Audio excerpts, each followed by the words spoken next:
Yeah, we've got about 5 or 6 people online now following us. So it's really... Okay. Good evening, everybody, especially you that are watching us online. If you got any questions, you can shoot us an answer. I want to welcome you guys for coming here.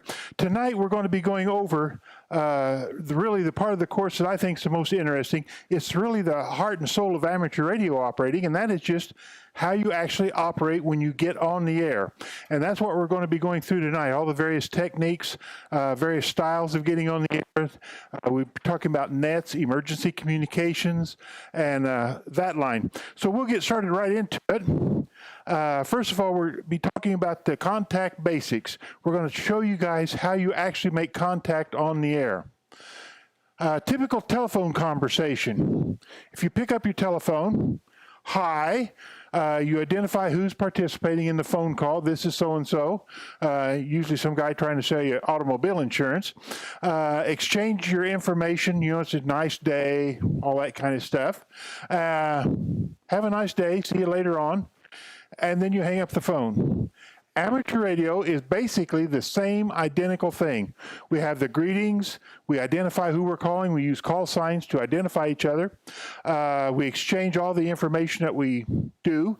73 means like have a nice day. You'll hear that a lot. 3s and 8s, you might also hear 3s and 8s. 3s and 8s come from 73. The 8 comes from 88. 88 is a Morse code slang for hugs and kisses, that kind of a thing. But you'll hear 3s and 8s, or you might just hear somebody say 73, and then you end the conversation. Amateur radio, we like to pride ourselves in that we run an organized radio system. We try to speak clearly, distinctly.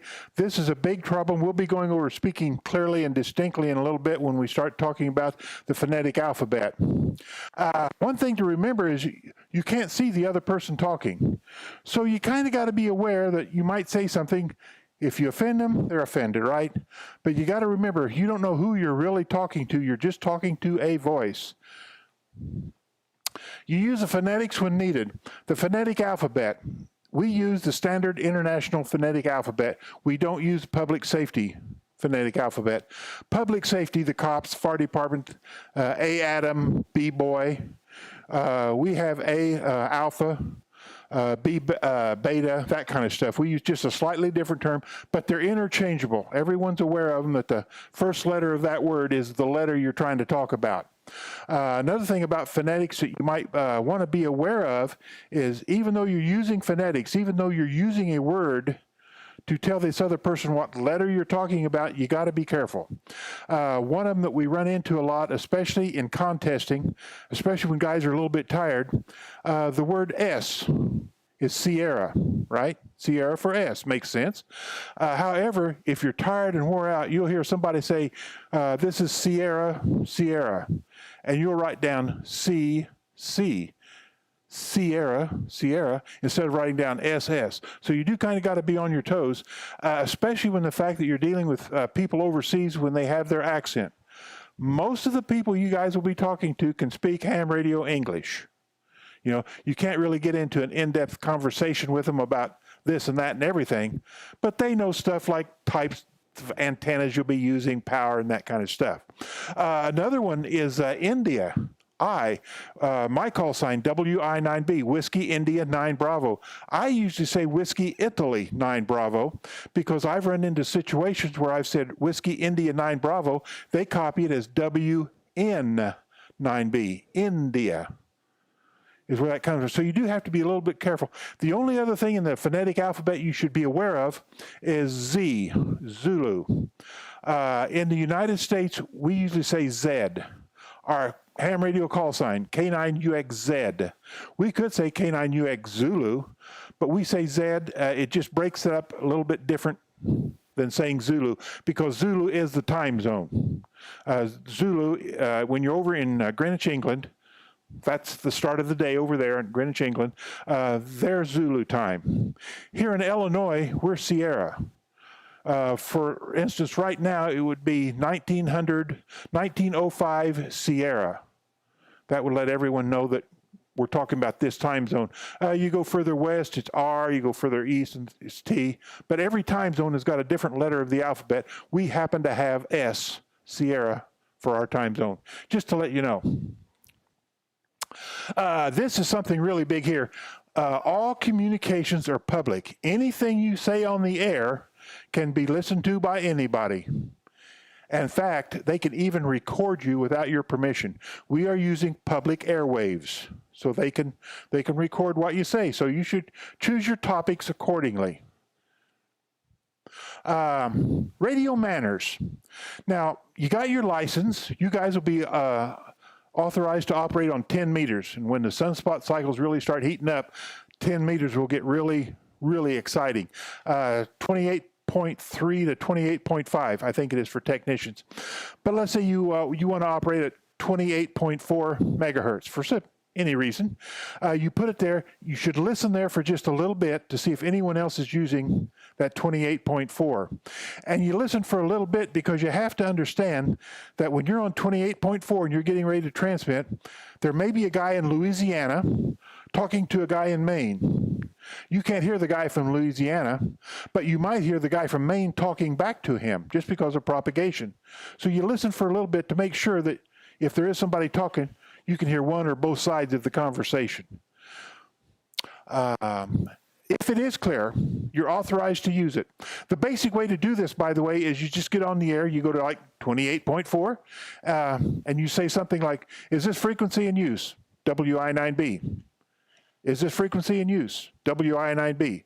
You usually say it about 3 times. And then you wait, because while you're saying this is WI9B, that guy in Louisiana who cannot hear you may be talking to the guy in Maine, but the guy in Maine might be able to hear you. So that's why you want to wait a little bit once you start asking if the frequency is in use, just to make sure that there's nobody using the frequency that you just can't hear, but someone else can. And then you're authorized to use it, of course. Station identification, 10-minute rule. Every 10 minutes, you have to give your station ID, your call sign. And at the end of your conversation, you have to get it. You do not have to give your call sign at the front end of your conversation. The only reason you give your call sign at the front end of your conversation is just to get the other guy's attention. If I want to talk to Doug, I can get on our 2-meter repeater and I say, hey, Doug, this is Russ, you on the air. Perfectly legal. Or I can say, KC9 VFI. WI9B, are you on the air? Either way. If I give out call signs, everybody knows who I'm trying to talk with. We've got several Dougs in the area. So, that's the idea. But you don't have to get it at the beginning. Some of the older ham radio operators has been around for a long time. They still think you have to give it at the beginning. You don't. Every 10 minutes and at the end of your conversation, you have to give your call sign. And this is the same as our repeaters too. If you're using our repeaters, after 10 minutes, it will automatically ID itself. You're saying at the end of the conversation in total, not at the end of each transmission? At the end of the conversation, yeah, when you're getting ready to say out. That's another thing. There is no such thing as over and out. Over means you're expecting a reply from the guy. Out means you're turning off your radio. So if you say over and out to a guy, and you hear it in the movies all the time, they'll say over and out. Basically, they're saying, I'm going to wait for your reply, but I'm not going to listen to you. That's basically what they're saying. So it's either over or out. One of the two, but not both. All frequencies are shared. No one has a prior claim to a frequency. This includes schedules, nets, or pre-planned events. About 3 years ago, we were doing field day over to Montrose City Park, Village Park. Really beautiful little park over there. That's when our club went over there on that 4th full weekend in June, and we try to contact as many other clubs as we can in U.S. and Canada. Our operator had started at 1 o'clock in the afternoon on 80 meters. He was running I forget his exact frequency, it doesn't really matter. He was on 80 meters. later on in the afternoon, some of these guys got on there and told him he had to move. It was their frequency. It was time for their net to begin. He said, no, I've been here since 1 o'clock. I'm on the frequency. You guys should go to your alternative frequency. Well, that wasn't good enough. They wanted their frequency. They wanted their number. It got so bad that one of the guys from southeast country from here, or states from here, called me up at home and complained that one of the members of my club was messing up with their net frequency.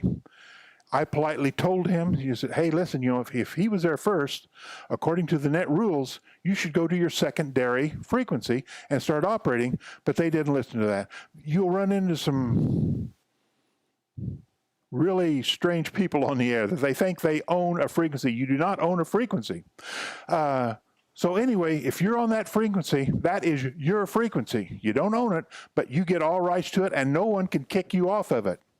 As far as schedules and nets and pre-planned events, even this is an ARL net directory. There are all sorts of nets going on the HF bands. You name it, they've got one net for Navy destroyer men. They've got one net for, one net for preachers, one net for missionaries. They've got nets for guys that are into model railroads and model airplanes and stuff, all kinds of different nets. And even though you've got a good organized net, and even though it's in the book, if somebody is already on your frequency that you normally use, procedures are you are supposed to go to your secondary net frequency. You're supposed to have that set up. You should have your plan B for a frequency. These guys in the last field day, they didn't. They were just really pig-headed about everything. Schedules. A schedule, the schedule right here is usually between two guys.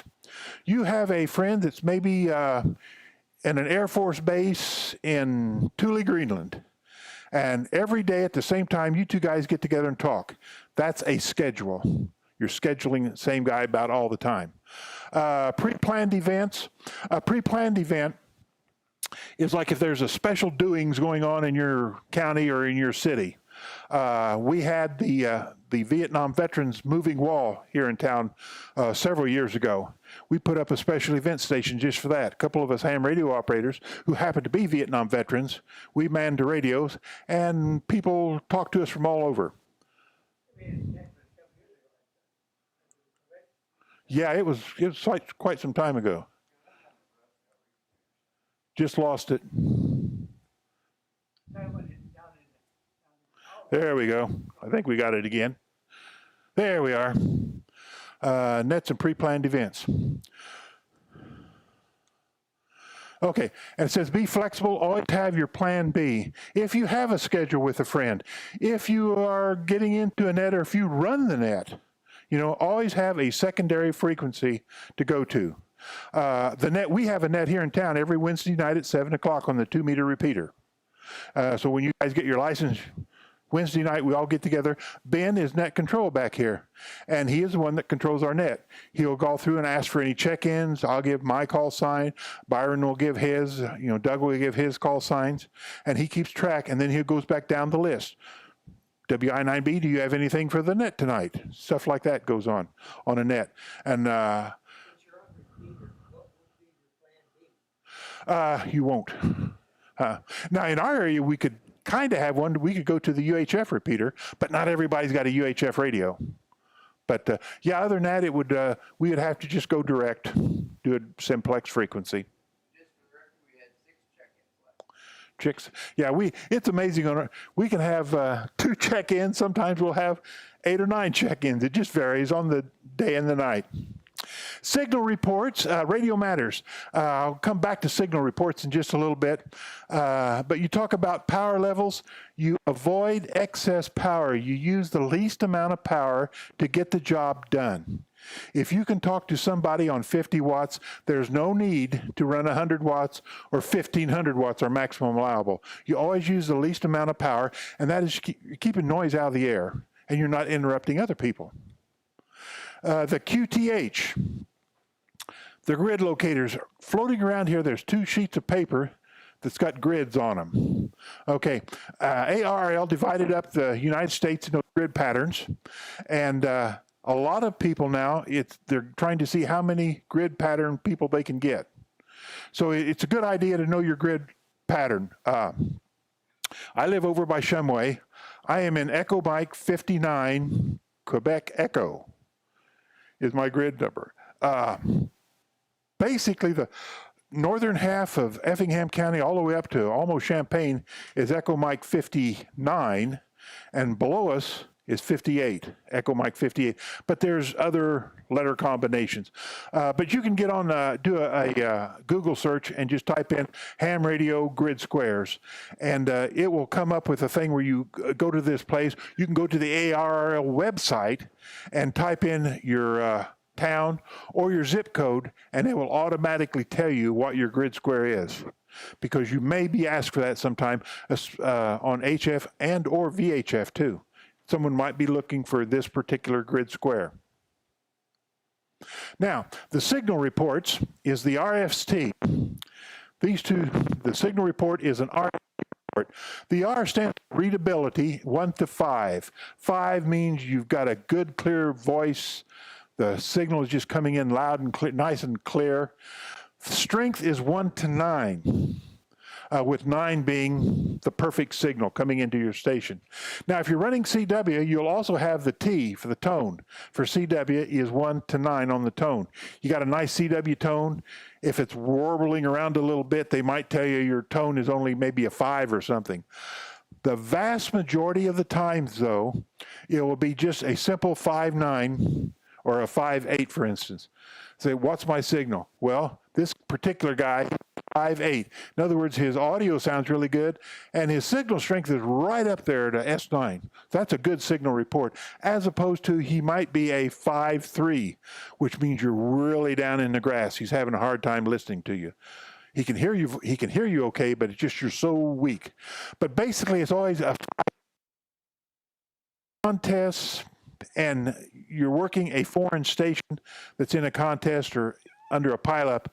Basically, the conversation goes, I'll just make up a call sign, I5 Baker, Baker, Baker, this is WI9B, you're 5-9. And he'll say, WI9B, you're 5-9. Even though we might have lousy signals, but you just want to make the contact count, so you got to give a signal report. So everything is usually, you're a 5-9, I'm a 5-9. If you're just in a casual conversation with somebody, then you might go and give them a little bit better, more accurate report. You might say, well, you know, I've got you pretty good. You're almost an S9 on the meter.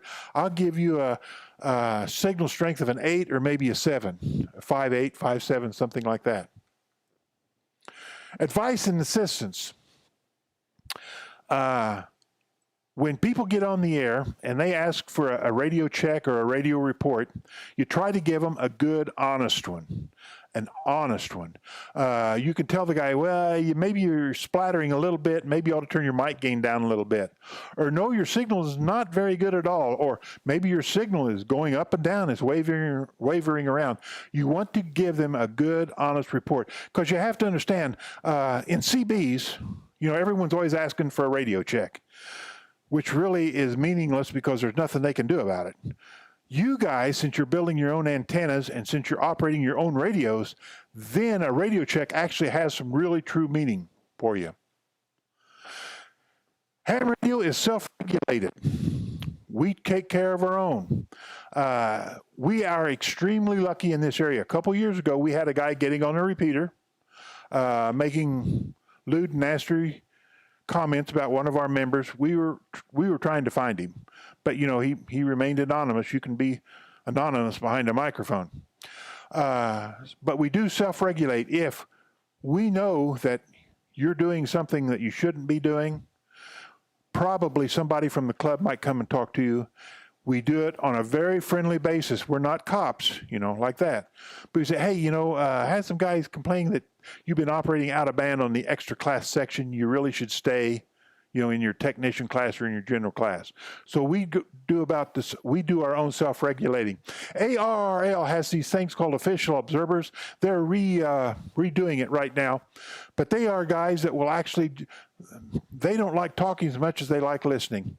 And they will be going through the band, and if they see somebody too close to the edge end of the band, they'll just send them a little slip of paper in the mail saying, you were operating too close to the end of the band, it is suggested that you move up. It's just something very common, easy like that. They will also send you out a little notice too. If they find you talking to somebody and you're trying to help somebody, they will send you a good guy report where, hey, you're doing what amateur radio is supposed to be doing. You're actually helping someone else. Logging contacts on paper or computer. If you log, used to, we had to log all radio contacts. We don't have to anymore. They did away with that. But this is like a typical logbook that you can get from ARRL. You can write down the time and date. The time is always Zulu time, not, see right now it's 0020 Zulu. 0020 Zulu is the time right now. Local time, it would be 1920 Sierra, but you always use Zulu time in here because if some guy overseas, he's going to be using Zulu time too. And that way you can look in your book and you can match up the call signs really easy by getting the approximate same time. You might be off a couple minutes, but that's just because of clocks. The big thing anymore is computer programming or computer logging, especially our club. When we do field day, we all have computers, laptops or something, and we do it all. It's really handy. QSL award programs. Somewhere around, back on that counter during a break, this next break, there's a blue notebook. That is my QSL cards. Feel free to look through it. It's QSL cards from over 100 foreign countries and all 50 states, Virgin Islands, Puerto Rico, all around. That's the QSL cards. It's almost becoming old-fashioned anymore. A lot of people are doing it electronically anymore, but I like the old QSL cards myself. Band plans. Every one of you, except you, I think, got one of these band plans. Doug, do we have another band plan around here? Okay, if you do, this gentleman up here at front needs one. This is a band plan. One thing you'll need to know is that this is a gentleman's agreement. All this amounts to, there is no law saying that we have to stay voice on this section of the band or CW on this section of the band. There's no law saying that. But it's a gentleman's agreement because we know that if you start violating that, you're going to be having guys talking voice using up 3,000 cycles of space on a CW part of the band, which only uses 150 cycles. So they're going to be screwing up. If you go down to the CW band and start using voice, you're going to be screwing up a whole bunch of CW operators. Pardon me? Okay, we'll get you on the next meeting. So that's what these band plans are. These things are so important. Oh yeah, there's one in the book too somewhere. A band. What is it? Okay. These things are so important that there's a law, and I think it's in Part 97, but I've never found it yet. But I think there is a law stating that if an extra class operator walks into your Radio Shack and you don't have a band planned, he can poke your eye with a sharp stick. I'm pretty sure that's a law. But it is that important. This is one I use in my shop, or in my Radio Shack all the time. I got it plastic on it to help preserve it. But it is very important to have a band plan. There'll be no question you'll know exactly what frequency band you're going to be allowed in and all this stuff. So you definitely want a good band plan. Like I said, it's just a formal plan. It just organizes the operations on the band. It will say in this part of the band you can only use data transmission. This part you can use CW. This part you can use voice. And it is an informal agreement. It is not a regulation. If you would go down into the CW part of the band and start talking voice, no one's going to get, you're not going to get a pink slip from the FCC. You might get a note from the official observer saying, you ought to stay out of the CW portion of the band. And it's intended just for normal circumstances. distances for normal operations. About all you can say about it. And it should be flexible. Sometimes the bands are so full that you might have to be sneaking down, getting really close to the CW portion. Or if you're operating, you can operate CW anywhere on the band. It's the voice and some of the data that you're limited to. Yes? If you're like using mobile to mobile, portable to portable, very limited distance where you're not going to enter and you really dial the power down, is that That's the thing to do. not going to be an issue then? Then it won't be an issue, no. No. And there again, you have to have a plan B. In contests, special events, de-expedition. A de-expedition is when a group of ham radio operators go somewhere where there's hardly any amateur radio activity. About 20 years ago, some hams went down to Peter I Island, which is a little bitty island off of Antarctica. Usually it's covered with the ice cover. But in the summertime, for like 1 or 2 months, the ice melts off and you can get a boat in and go to this Peter I Island. And I was able to get Peter I Island. And that thrilled the heck out of me. In our area around here, there was just 2 of us that got Peter I Island. That's a de-expedition. The club has some videotapes about some of the de-expeditions that's went on around the world. And I would love to go on one. But you'll have de-expeditions. We had a de-expedition to Midway Island. Midway Island was in June of 42. They went to Midway Island on like the 100th anniversary, not the 100th anniversary. On an anniversary, they went to Midway Island and set up an amateur radio station just to commemorate the Battle of Midway. Making contacts. When you're working repeaters, you guys will probably be working repeaters before you work HF.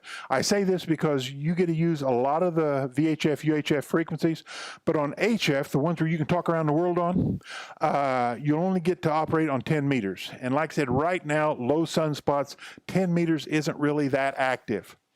But anyway, the best thing to do if you go through a town, you're on vacation somewhere and you take your handheld with you, you might want to take you a repeater directory along.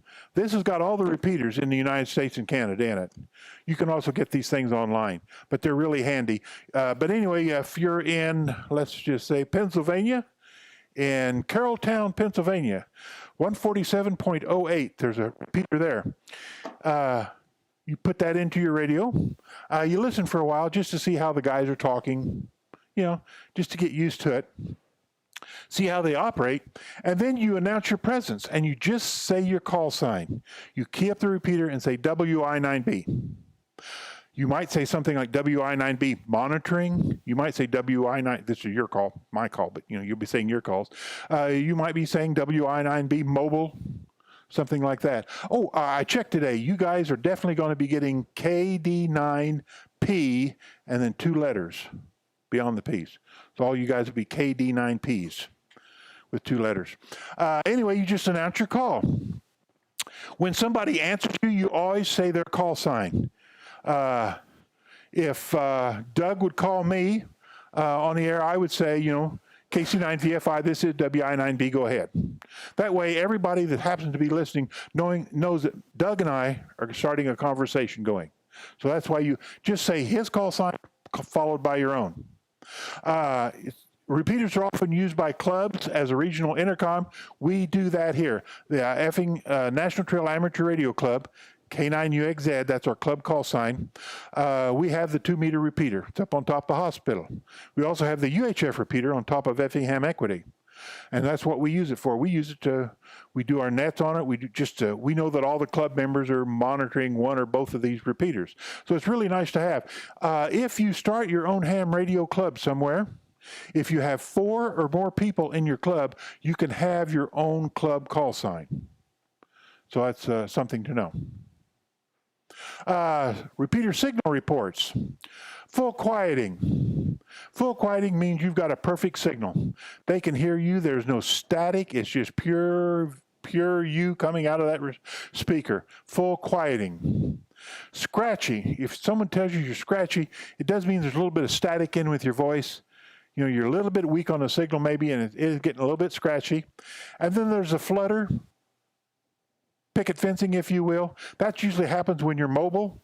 You're going down the road and you're coming in and out of that repeater, just chopping away. And another one is the just in and out, occasionally copyable, but mostly inaudible. That is when you are just in a very bad location. And the only way to get out of that usually is either up your power, or sometimes just moving a couple feet can make a big difference of getting into the repeaters. Now, making contact on the HF bands on CW or SSB, you start out by saying CQ. CQ means I am calling anyone. I know this is going to be I don't know if this question will be on the test, but I know there's a test question about CQ. It means I'm calling anybody. Let's go back to that one. You're on 28.4, right? You want to talk to somebody somewhere. You don't just get on there and say CQ. You don't just get on there and say CQ followed by your call sign. What you should be doing, if I'm working for my Worked All States Award and I need Texas, the last state I need to get my 50 states, I would get on there and I would go CQ Texas, CQ Texas, CQ Texas. So everybody knows I'm trying to get a hold of Texas, so they all don't bother me. I just want a Texas station. And then I would say CQ Texas, CQ Texas, CQ Texas. This is Whiskey Italy 9 Bravo, WI9B, working on my Worked All States, and I need a Texas station, please. CQ, CQ Texas. This is WI9B. You talk for a little bit. Now, the reason you talk for a little bit and do just a lot of verbiage is because people down in Texas, they aren't just going to happen to be on 28.4. You have to understand, we get millions of frequencies to use. And they'll be just tuning through 10 meters and they'll hear something coming on. And the closer they tune to you, you get louder and then you start coming in clear. So they get a chance to tune into your station and hear your call sign. Like I said, if you just get on there and say CQ, they'll miss it. You know, it's so short. So you do want to get on there and say CQ, CQ. If you want to talk to a foreign station, it's CQDX. DX meaning distance. A DX station is anybody outside of the continental United States and Canada. Alaska is considered a DX station. Hawaii is a DX station, even though they're states. And then, of course, all the other countries around the world. So CQDX means you want to talk to somebody outside the continental United States. To answer, you give a call sign followed by your call once or twice so they can hear it. When you're talking to a guy on HF especially, sometimes you need to listen to them for just a little bit before you can truly understand what they're saying. It's really weird. If, like, I've got a high-frequency hearing loss, when Ben first got his license, he would get on the air, and his last letter of his license is F, Foxtrot. I can't tell if he's saying F, Foxtrot, or S, Sierra. F and S. They sound almost identical to me. So that's why you need to do that on the HF bands, especially use those phonetic alphabets so you can make sure you're getting the right call sign. But you say it once or twice so they can have a chance to write it down. The use of phonetics is very common. Like I said, all the phonetic alphabets, we all use the standard international phonetic alphabet all around the world. So a guy in France will be using the same Sierra, India, Charlie, they'll be using the same one. And you will be amazed too that people, even though they're using the international phonetic alphabet, sometimes you'll have trouble understanding the word they say because of their own, oh gosh, what can I call it? Just the way they say the words and everything, the way they pronounce words. Yeah, dialect, yeah, that throws into it, yeah. So that's one thing you have to be aware of is that international phonetic alphabet. It's usually a good idea to have it, a sheet of paper laying there by you, but after a while you'll get so used to it you won't even need a cheat sheet of the phonetic alphabet.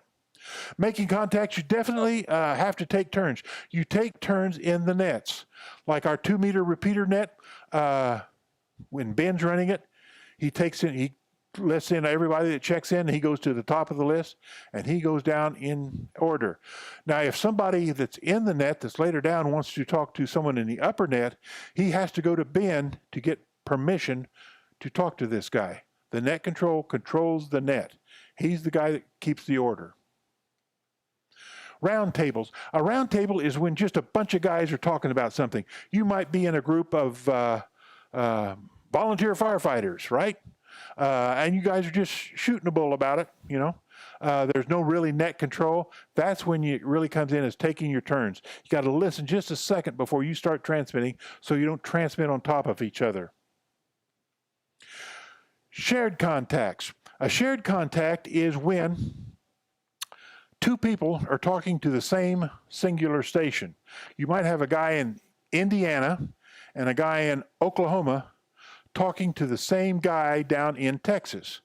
These two guys are talking to the same guy down in Texas. That's called a shared contact. And that's when you just got to take turns. Breaking in. If you hear two guys talking and you want to add something to their conversation, you simply wait for a break in their communications, and you simply just give your call sign. That's all it is. You just wait for that pause, and you just give your call sign. And I have never heard of anyone not acknowledging somebody breaking in, because you want to acknowledge them. You don't know, they might have car trouble or something. You might be able to help them. So basically, if you want to break into a conversation, you just wait for a pause in between the two guys that are talking and quick throw your call sign in there. And you got it. Last night, in running the net, you made your mention, just finished watching a movie about where blowing up. Yeah. If I wanted to ask you a question, say, did you rent that or was that on TV? Mm-hmm. How would I politely go about that, asking you a question? Dan is running. If I was in your shoes, I would net control. I'd like to talk to WI9B. Oh. Just something that simple. All right. Yeah. And this is just actually a verbal acknowledgement saying go ahead. He's not doing anything technologically. No. Okay, he just says like go ahead. It's just go ahead. Yeah. Is this the kind of, so in case like, say you two are talking, I can hear him but I can't hear you. Right. And I got something I want to add to the conversation that he said. That way I can get in the net controls monitoring, hopefully hear you. Yeah. And say, Mm-hmm. tell me to stand by. Or, Yeah.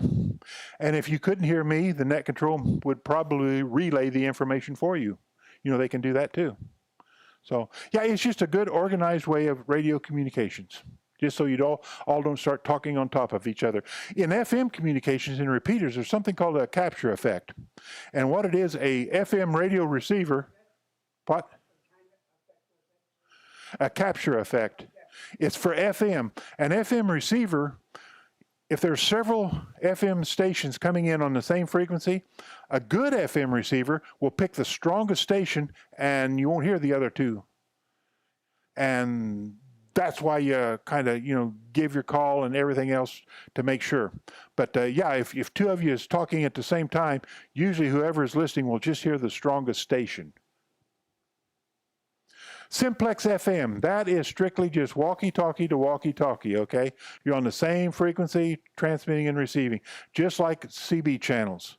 Everybody's on, say, channel 4, you transmit on channel 4, you receive on channel 4. You simply have to take turns transmitting. And it works for stations close to each other. We will be getting into... Yeah, here we are right here. When you hear the other station on a repeater input frequency, you should try simplex. What does that mean? If this is a city block, if you're right here on this road, and there's another ham radio operator right here on this road, and over there is a repeater, you two guys are so close together, go simplex. You're using less frequency, you aren't tying up the repeater. Now, if for some reason he can't hear each other, then you might have to go through the repeater. But basically, if you're close enough to each other, physically close enough to each other, you just go simplex, and you can listen on the input of the repeater. In a little bit, we'll find out that the repeater input and output frequency is 600, and you have to, this is a test question, 600 kilohertz apart. 600. The receive in our repeater is 600 lower than it transmits out. So if you suspect some guy really close to you that's on the repeater, you go to that repeater input so you can actually listen to his transmission and not the transmission coming out of the repeater. Repeaters, 146.52. That's a common calling frequency. If you're ever driving down the road, you put your mobile on 146.52.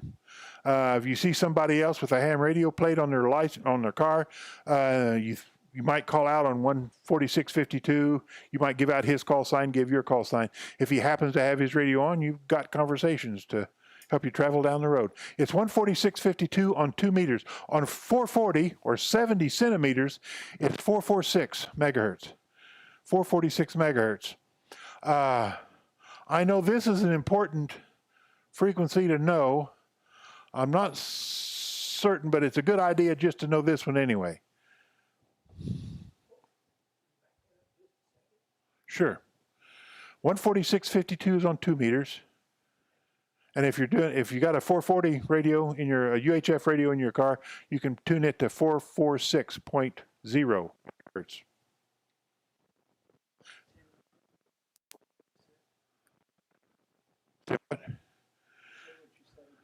Okay, 446 is the UHF, common calling frequency. So if you got a UHF radio, like our repeater is 444.125. It's right up in that same 400 megahertz range. Repeater review. The actual repeater up on top of the hospital and the one up on top of Equity is like all the other repeaters in this world. They have a transmitter and a receiver, and then they're connected together by a controller. This controller is the one that checks for that subaudible tone to see if it's going to turn on the transmitter to let you into the repeater. It's generally, of course, located on a high place for obvious reasons. You want the antenna up as high as you can. The controller, by the way, up here on ours, you can key up our repeater, and sometimes it will say this is, NTARC, or sometimes it says National Trail Amateur Radio Club, tone 110.9. That's the controller doing that. The computer voice is in it. And like I said, it also makes sure that someone that's got the right tone is using our repeater. I'll get into that in just a little bit. And of course, it dramatically extends the line of sight range. As you can tell, you know, these two guys, 2 blocks apart, they can't talk to somebody on the other side of the county. They have to go to the repeater. It extends that line of sight because it's up so darn high. This is how the repeater works. It is the antenna up here. The signal, all the frequencies are coming down and it goes into the receiver. The receiver checks to see if that incoming signal has got the 110.9 on it. If it does have the 110.9 subaudible tone, it will go ahead and key up the transmitter, and so it will, as it comes in, it will go right back out again. So if you're on your walkie-talkie, you key it up, you'll notice it'll say for our repeater now, it'll say 146.295 coming in. It says it's okay, it's got the 110.9 tone on it, and it goes out to the transmitter, and then the transmitter starts retransmitting your signal out on 146, 895. 895 and 295, they're 600 kc apart. That's the basic way the repeater works. Now, duplex operation is just a little bit different. Duplex, you're transmitting on one frequency while listening on a totally different frequency. With a repeater, you're really close together. Something like duplex operations, and one thing I want you guys to try, I think you'll have to get your general class before you can do it. Over Armed Forces Day, some of the military bases gets on the air, and they will transmit on their military frequency, which is real close to a ham radio frequency, and then they listen to the ham radio frequency. I've done this. I've transmitted out on the amateur frequency. They transmit on their military frequency, and that is where this different frequency comes in. So I'll be having 2 completely different conversations, or 2 different frequencies altogether. But that's a duplex. Repeaters do use the duplex communications. However, the repeaters are always really close together. It's not spread out to any random type difference between the 2. The output frequency is the one you listen to. When you go to find a repeater, the first thing you want to do is find the repeater output frequency. You tune that in so you can start listening to that repeater. The input frequency. Luckily, with these handhelds nowadays, most all of them will automatically shift your signal down 600 kc or up 600 kc automatically. In the old days, we had to literally program in 146, 295, and that kind of stuff. But now they do it almost all automatically, which really makes it nice. Yeah. Things to know about when you use a repeater. You need to know that output frequency of the repeater. You need to know the frequency offset. That's either up or down 600 kc. And therefore, you have to put in that input frequency. And you also need to know the repeater access tone. Whoops. The access tone, if any. Our repeater, it will not let you use our repeater unless your signal has the 110.9 sub-audible tone along with your regular voice. It has to have it. Some repeaters aren't like that. Some repeaters are just say, hey, if you can get into the repeater, you can use it. They let anybody and everybody use it. Well, I work for ISP. I remember the verbiage from the radio techs talking about PL tones. That's, private line tone. yep. You'll be getting up to that in just a little bit. Private line. That's a Motorola term. But anyway, repeaters are usually identified by their output frequency. Like this one, you're telling somebody you're gonna meet them on the 443.5 machine, a UHF machine. Here, the specific frequency is used. You can also say, let's go to the 94 machine. That is an abbreviation of the repeater that happens to have its output on 146.94. Around here, we will say, let's go to the 895 machine. That's the last three digits of 146.895. Another thing you can do is, how about the NARL repeater? NARL is the Newington Amateur Radio League at ARL headquarters, and that's what they call their repeater. We can do the same thing here. We could go, let's go to the NTARC repeater. Now, around here, you'd have to designate whether it's the VHF one or the UHF one. But you can also call it by just the name of the organization that puts the repeater up. You guys will be able to put up your own repeaters. And you'll have to go through a volunteer organization that you tell them what you want to do, and they will find a frequency in this area that you will probably not interrupt other repeaters on. And then you can literally put up your own repeater. You get to choose your own sub-audible tone, that 110.9. We chose 110.9 here for no particular reason. It was just the guys that put it together chose 110.9. Yes? How do you transmit the sub-audible tone? Your radio will do that automatically for you. Yeah, when you're tuning your radio, when you're programming your radio the first time, if you're in that Pennsylvania or whatever, you tune your radio to that repeater you want to listen to. You push on here up or down on the input frequency. You push that button, and then you go to the tone. You have to set the tone. Some repeaters will tell you the tone. Ours does. It tells you 110.9. But a lot of times you do have to go to the repeater directory. The repeater directory will tell you what tone to use.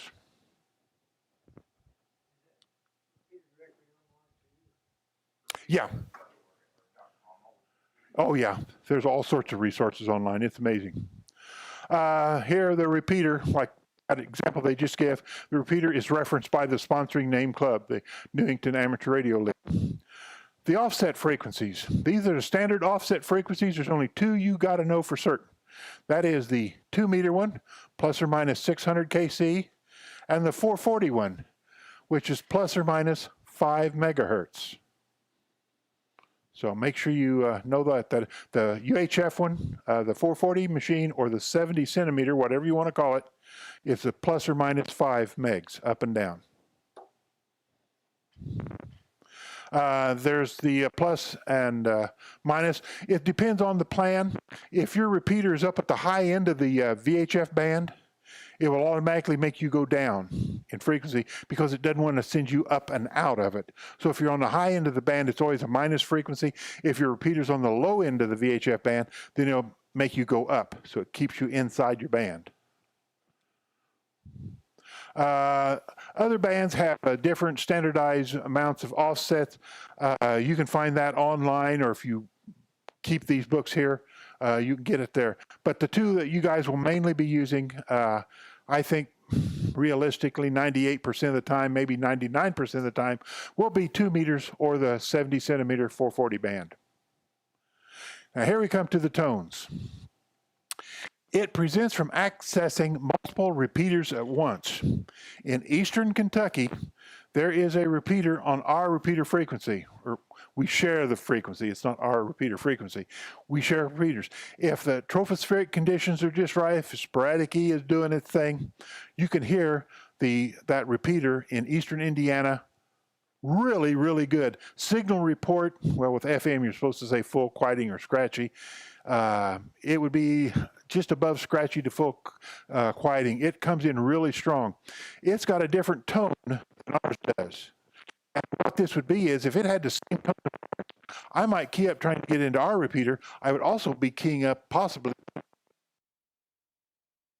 causing just, interference everywhere like this. That's what the PL tone, so you can only get them once. It is a sub-audible, low-frequency tone that must be present before the repeater transmitter turns on. If you get the tone, if you're programming your radio and you put the wrong tone in it, you're not going to get into the repeater. The tone has various names depending on the equipment manufacturer. For instance, CTCSS. Make sure you know that. Continuous tone coded squelch system. Continuous tone. As long as you are talking, your radio is putting out that subaudible tone, so that transmitter stays on. That's a CTCSS. PL tones is a Motorola thing. Same thing. They just, different names for different things. There's also privacy codes or other tones you can do. The main ones you'll be running into is the CTCSS or PL tones.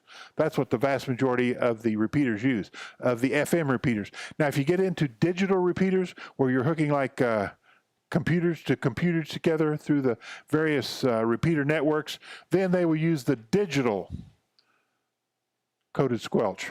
They use actual digital. They use that to DTMF, dual tone multiple frequency, the same tones you hear when you do a telephone. The access tones are usually published along with the repeater industry in these repeater directories. It's also announced like ours does when the repeater identifies. Every 10 minutes or so when our repeater identifies, it usually will say 110.9, right? PL, CTCSS, a PL tone is 123.0, meaning that the subaudible tone is 123 hertz. That's twice the 60 cycles that's going through a thing here. The tones are usually programmed into the radio along with the actual frequency and the offset frequency, the input. Repeater controls. Every repeater must be able to identify itself. It can identify itself in CW. It can do a maximum of 20 words a minute CW, where it will say K9UXZ, except it says it in Morse code. Or it can be a synthesized voice, which is what ours does.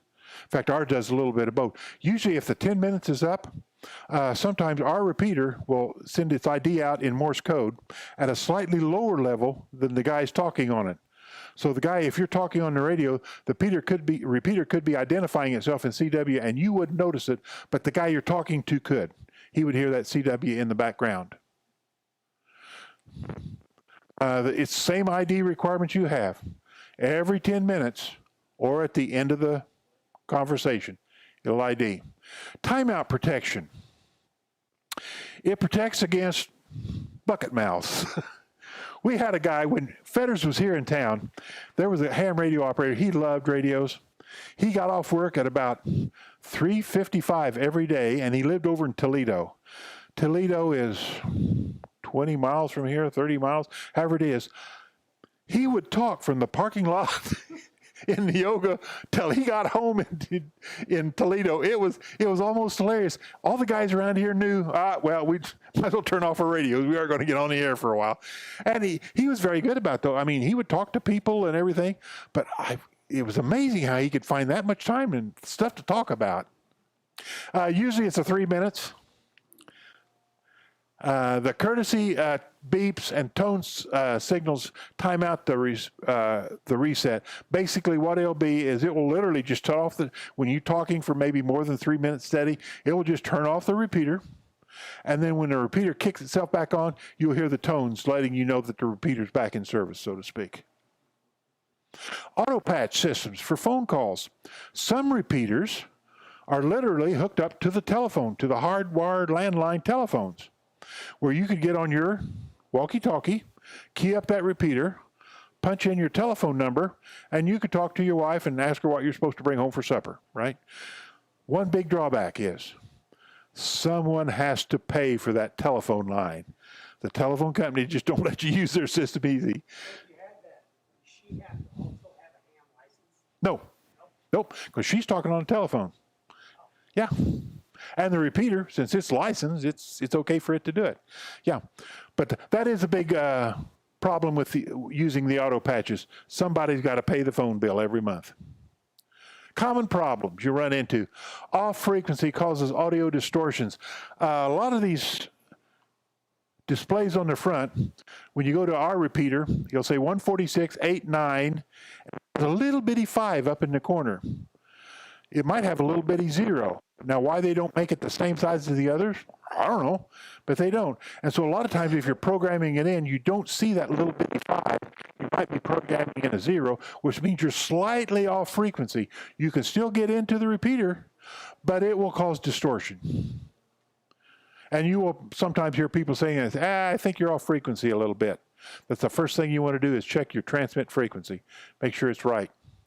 Low batteries, of course, will do that. So it won't supply enough current for your output transistors to really work properly, so it'll cause audio distortion, weak signaling. Poor locations. You can hear the repeater okay, but you can't get into the repeater. You might be in between 2 steel buildings or something where you can hear that big, strong repeater, but those buildings are blocking your signal getting into it. You could have the wrong access tone. That's something you got to find out what the tone is being used on that particular repeater, and then double check to make sure you programmed in the right tone. And then if the repeater drops in and out of your receiver, your squelch setting is too high. A lot of these radios nowadays have got automatic squelch control, and it automatically finds out where the static begins, and then it raises it up just a little bit to keep it nice and quiet, right? Well, you might be in just that particular area in this world where that signal just isn't quite strong enough to hold it, so the receiver will turn off and on. Digital repeater systems. These are repeaters linked by the internet. They use digital audio. It's called VoIP, Voice over Internet Protocol. With the regular FM, you're going like this, going out. With AM, you're going up and down with audios. With digitals, you're sending out pulses. Binary pulses, exactly. Yeah, and that's the digital audio. It's similar to the Skype that you can get on. It does allow communications worldwide by using the Internet Radio Linking Project. I'll say it like, it's like computer software it's the same computer software that everybody around the world uses, so their computers are all linked together. And one of the best places is Echolink. As soon as you get your license, you want to go to do a Google search for Echolink. Download the Echolink program. As soon as you download it, they will then ask you for a copy of your license. You just email them your license. And then they put you on the Echolink users list. And what happens is when you go to your computer and you bring up Echolink, it will show all the stations in the world that are currently hooked up to Echolink. You can go to Israel, and it will list all the repeaters in Israel. And you just highlight the repeater you want to talk to. You can either talk to it directly with a mic from your computer, or if you have a gateway system, a link, like if we had one here in Effingham, we would have a repeater, but except the repeater, instead of being hooked up to a transmitter, it would be hooked up to the internet. So I could take my walkie-talkie, key it up, put in I think it's a 5-digit code for these various repeaters and whatnot and individuals around the world, and it will automatically turn on their repeater. And then I can give my call sign. It will come out of my radio into the receiving radio around here somewhere, down into your computer, into the internet, and it will come out through the internet out in Israel, and it will key up that repeater in Israel somewhere. So it's really neat. So you could take with a handy-talkie here, you could talk to anywhere in the world with it through the internet, through Echolink.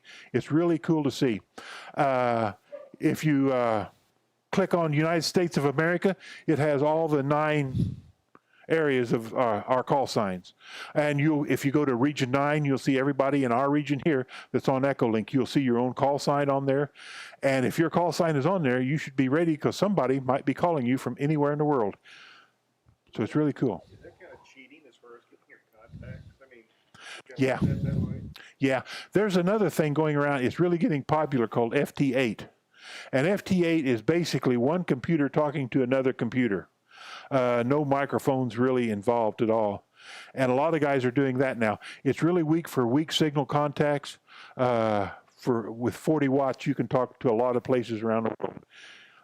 But computer talking to another one, I like that human aspect in there, you know. But that's one thing you'll want to do is get on Echolink when you get your license. Access codes on system websites, you'll see that a lot. D-Star. This links repeaters and digital voice protocols. These repeaters are dedicated to digital stuff, not voice. So if you've got a digital radio, which is good audio and everything, it's a lot quieter. You can program in where you want to go, basically. D-Star. StarCom system? Kind of like SARCOM, yeah. Same type of thing. It's got the digital voice modes and digital data modes. You can go on these D-Stars. You can do either digital voice contacts, or you can make the digital mode contacts where you're exchanging computer apps or something like that, anything like that. These repeaters can be linked together worldwide too. It's kind of similar to the Echolink in a way, but they're linked together. And it's the call user to user based on call signs. You have to call a call sign on it. You put in their call sign. It'll have a numerical identification number to it. But it's basically, bottom line is, it's all digital repeaters.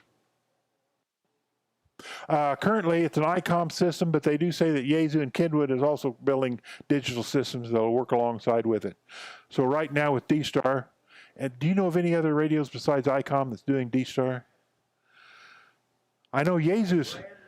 Yeah, I know ICOM makes are the only ones right now, and I think it was Yaesu that's. What's the one Bridgecom selling kit really do D-Star? Well, yeah, yeah. Any Any one of them work. D-Star connects together. Yeah. Do all 5 of the big ones. So basically, though, D-Star is all digital. Okay, now let's do some questions. Which of the following is a common repeater offset in the 2-meter band? 600 kilohertz. National calling frequency, 146.52. There's another frequency that's really popular, 146.5. 146.5, we use it around here for fox hunting. But 146.52 is the one that like you would be using on the open road somewhere. Repeater offset frequency for the 40-meter band is plus or minus 5 megahertz. Like our repeater here, 444, 125. To get into it, you go to 449, 125. You go up 5 megahertz. What's the appropriate way? This question shouldn't even be in there because I think it's so simple. What's the appropriate way to call another station on a repeater if you know the other's call sign? You say the other station's call sign, and then your call sign. Duh, right? And how should you respond to a station calling CQ? You should transmit the other station's call sign and then followed by your call sign. And I would recommend following by your call sign, saying it at least twice, because he'll want to tune in. Yes. Point of order. Point. Do not CQ on a repeater. Right. Yeah. Yeah. Yeah. That's something too. Yeah. On repeaters, 2-meter, VHF repeaters, that kind of stuff, you don't call CQ. Basically, if you want to talk to somebody, you just get on that repeater and just give your call sign. Say you're monitoring or something like that. But you only use CQ when you're on the HF bands. The procedural signal CQ is calling any station. And what is a brief statement that indicates you are listening on a repeater and looking for a contact? You give your call sign. If you're in this Pennsylvania over here and you want to talk to somebody on the repeater, you just throw out your call sign. It's just as simple as that. And there again, and a lot of times it is a good idea to give your call sign twice. Just so the first time you give it, the guy can sort of tune in his ear to your voice. And the time he can really jot down your call sign. Which of the following is a guideline to use when choosing an operating frequency for calling CQ? First of all, you do want to listen to make sure that no one else is using the frequency. And you should listen for a little bit too, because like I said, there may be two guys talking and you're only hearing one side of the conversation, and you just happen to pick the one time when the guy that you can't hear is talking. So you want to wait a little bit. I was always told the best way of doing it is 3 times. You ask, is this frequency in use? WI9B. Is this frequency in use? WI9B.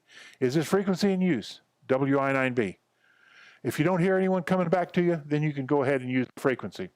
You should ask it, if it's in use. What is the most common use for the reverse split function of a UHF VHF? Most handhelds have got a button that has reverse on it, right here. That is for listening to the input. You would use this function, the split function, if you're here on one block and he's on the other block and the repeater's way over there. You would just hit the reverse button and all of a sudden your receiver, your transceiver, instead of listening to the output of the repeater, will be listening to his output going into the repeater. That way you can tell right away if you can just talk direct instead of going through the repeater and tying up the repeater. Basically all it is. You listen on that repeater's input frequency. What is the subaudible tone? It is the CTCSS, continuous tone coded squelch system.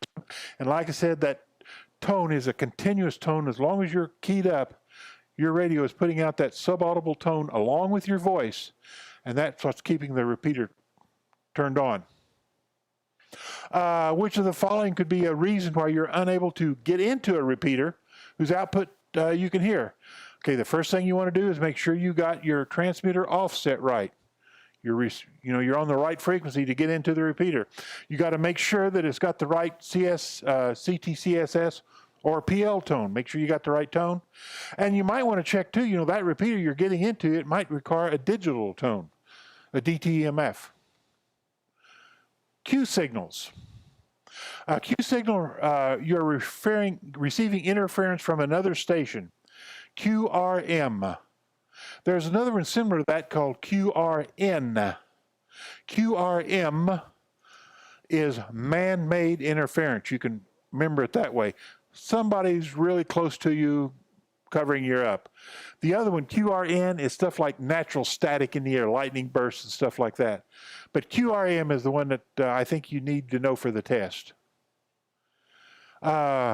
Q signal that you're going to change frequency. You'll hear that on our repeater quite a bit anymore. Means QSY, you're changing frequency. I might be talking to Ben on 2 meters, and we might see how the UHF repeater is working. So I'll say to Ben, hey, let's QSY to the 440 machine. Let's change frequency to the 440 machine. And then he'll probably say QSY 440. So we all know that we both went to the 440 machine. When we're done talking on UHF, we might go back to the 2 meter repeater, and the reverse is just true. We'll say, hey, I'm going to QSY back to 2 meters. Or I'm going to QSY back to the 895 machine. There's another one that's not on here. It's QSL. QSL means basically Roger. I copy you. A QSL card, Why are simplex channels designated in the VHF, UHF band plans? When you look at one of these band plans closely, there are sections in the UHF and VHF band plans where you can only talk simplex. There are places in this thing where you can only have repeater inputs and outputs. And that's there is just to organize the band plan, organize the frequencies, so you aren't getting on top of each other, basically.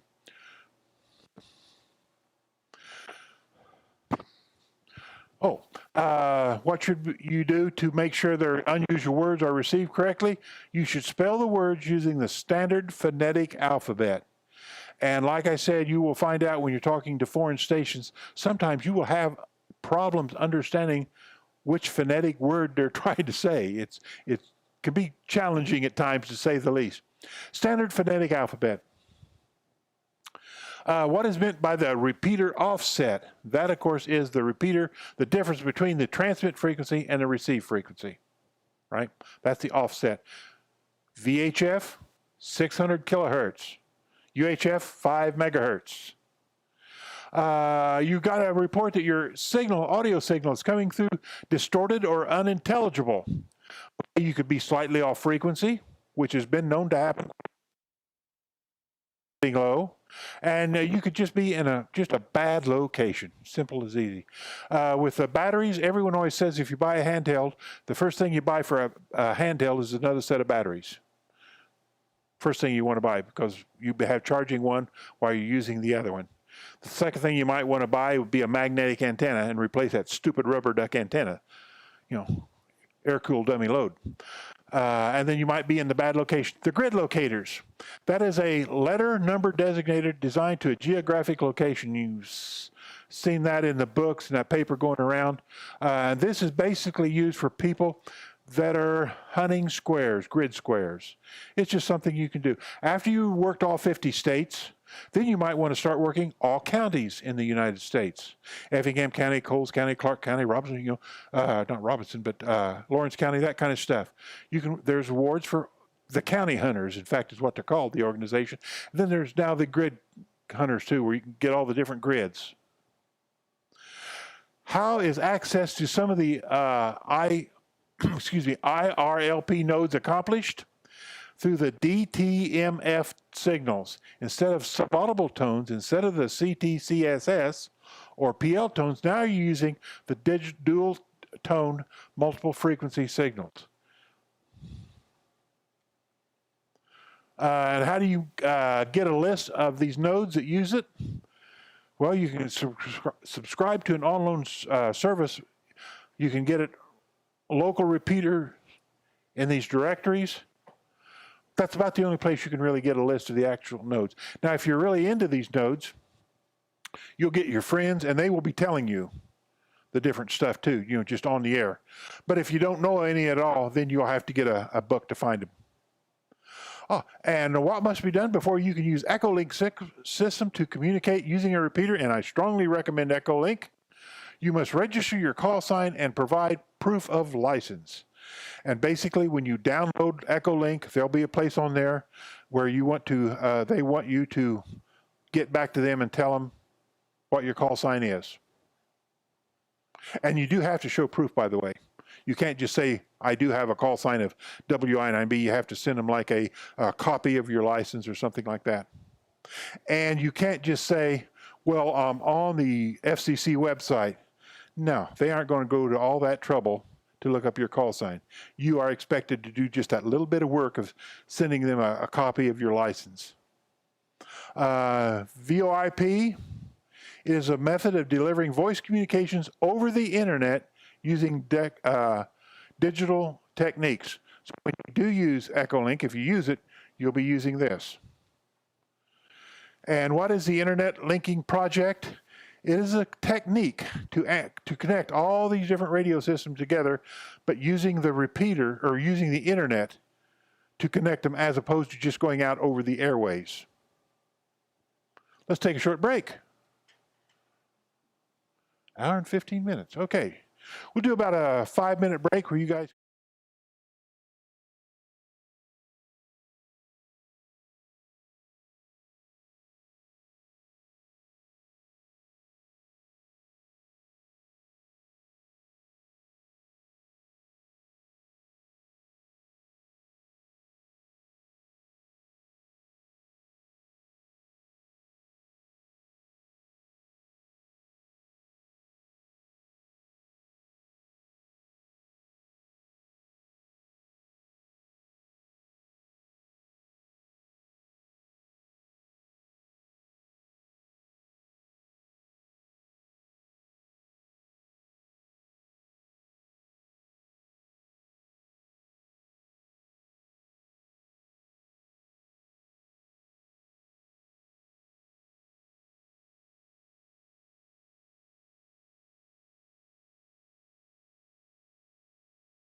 We lost our minds in the darkness of night. We live to die. We lose our souls every day. We lost our minds. We don't remember what's wrong and what's right. The world is dead, but we stay. 'Cause we are born as living fights. We live to die. We live to die. And we surrounded by the night. We live to die. We are shadows in the neon light.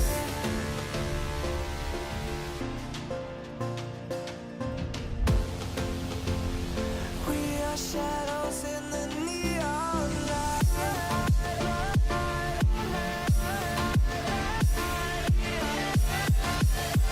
We are shadows in the neon. We are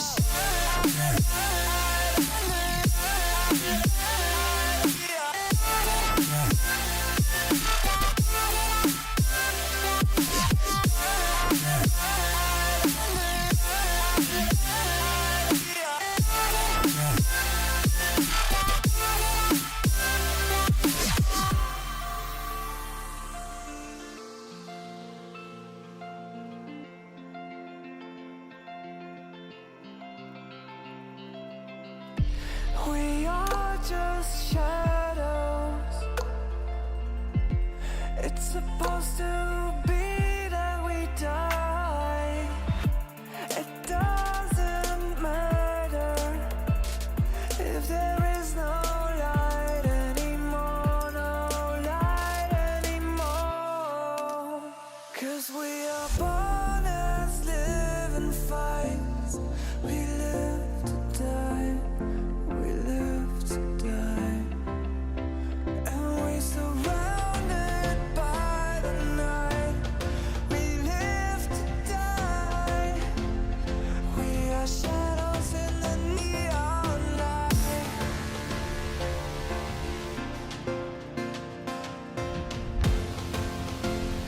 We are shadows in the neon light.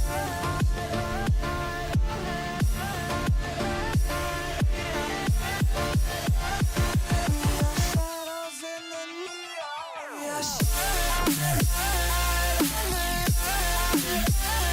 We are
We like to think we have some form of control still, making our constant binary choices and voicing our equally shallow opinions more loudly or quietly.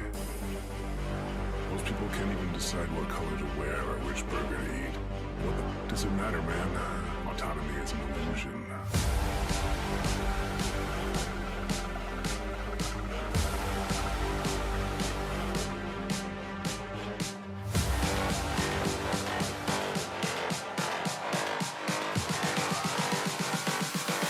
Autonomy is an illusion.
people can't even decide what color to wear or which burger to eat. What the does it matter, man? Autonomy is an illusion.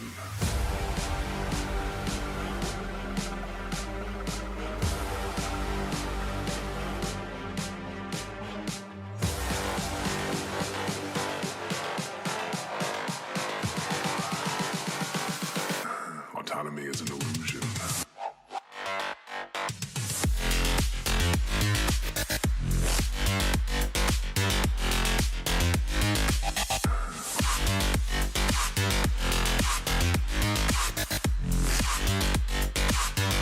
Autonomy is an illusion.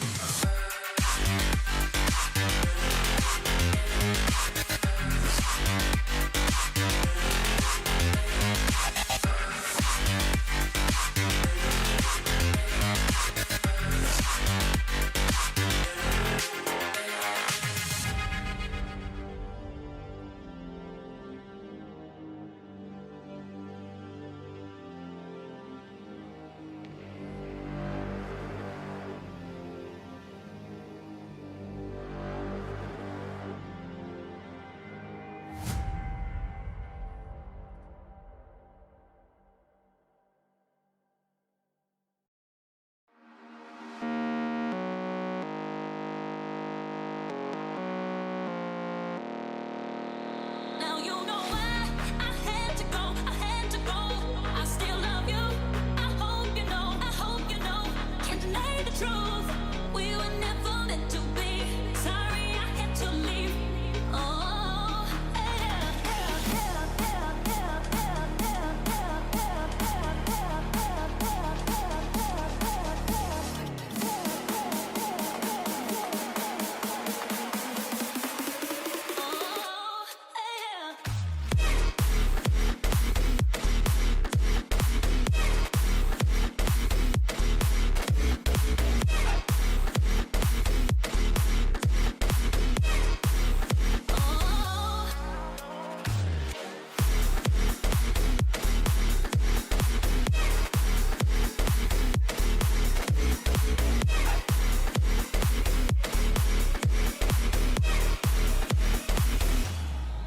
now you know why I had to go. I had to go.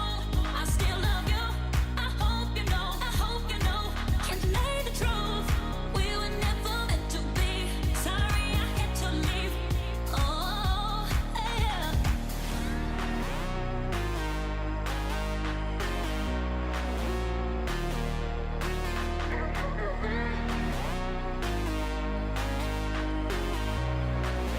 Oh,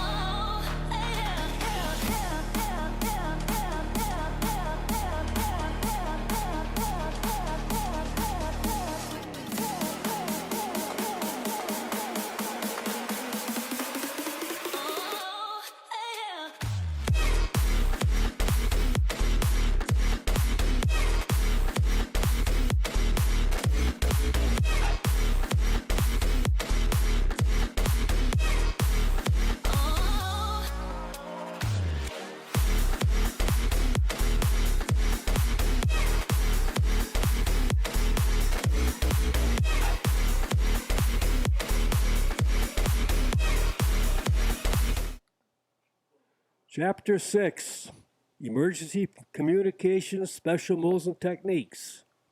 NETs. NET is short for network.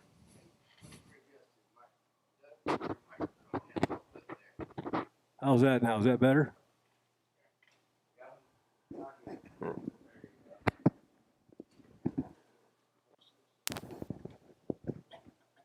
How's that? Is that better, Ben?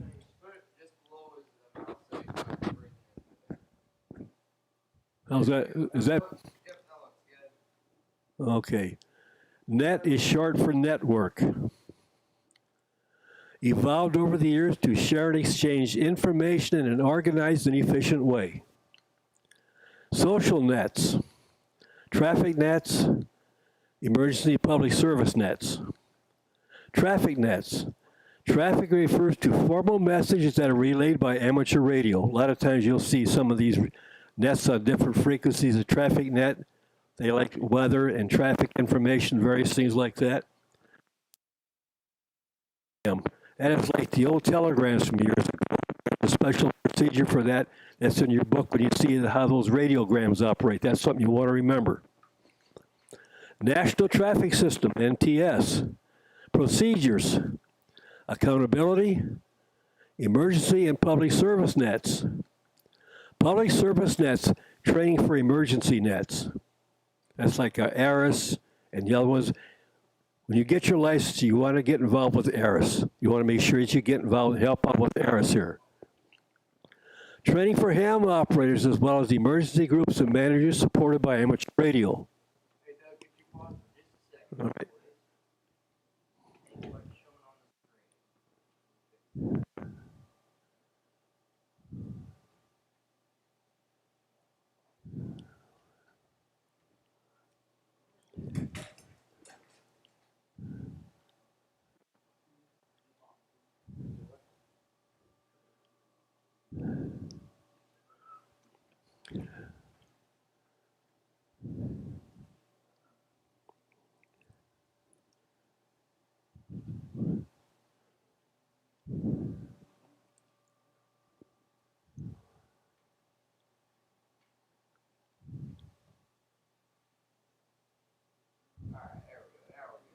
Okay, public service nets, training for emergency net, training for ham operators as well as emergency groups that's supported by amateur radio. Emergency nets, that's like ARIS and emergency contacts that you might want to be hearing. Net structure, net control station. Traffic cop who controls the form like the nets. You got different kind of nets. You got there's several different nets on the different bands. They all work the same way. Some of them, like the one in New Orleans, the railroads in New Orleans, it's like a control net, but it's also a round table net. That one in New Orleans is operated by John McCara and 5DHB. It's 5 of the railroads in New Orleans. You'll get on there. If you have NetLogger, you find what their frequency is. Let's see, 7275 in the 40-meter band. You'll get on there, he'll start off. If you have NetLogger, you'll show monitoring the channel, your name will show up. It might be 15, 20 lines down. He'll get to you, okay? Let's see, Doug, you on frequency, KC9 VFI. Yeah, back to you, Big John. I'm gonna pass you over to Scott. Scott is W5PLT. Scott will say, KC9 VFI, do you copy W5PLT? Copy it loud and clear, Scott. We'll talk for a while. He'll say, when he's through with me, he'll say back to Big John. Big John will pass me over to Kenny, or Frank, or Lewis, or one of the other guys. Lewis is one of my favorites because we do a lot of helicopters work together. So he'll pass me back and forth to Lewis, but he'll direct all that. There's a guy in Puerto Rico that likes to get on. If I want to talk to him, I have to say, Big John, will you patch me up with Herberto down in Puerto Rico? He'll do that, but you just can't do it on your own. Some of the other nets are on the HF bands, like the 3916, 3919, and the different ones. That's like a directed net. A 3916 group, a night that's the 80-meter band, they have all different nets on, but they finish one after the other, like that 3916 net.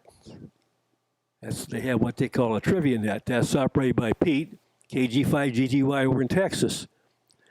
You'll sign on NetLogger. If you don't have NetLogger, you can sign and give your call sign. He'll put you on a line.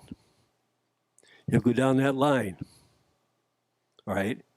Other nets are about the same thing. Some of the other nets, like the Century Club, they'll give you a line number.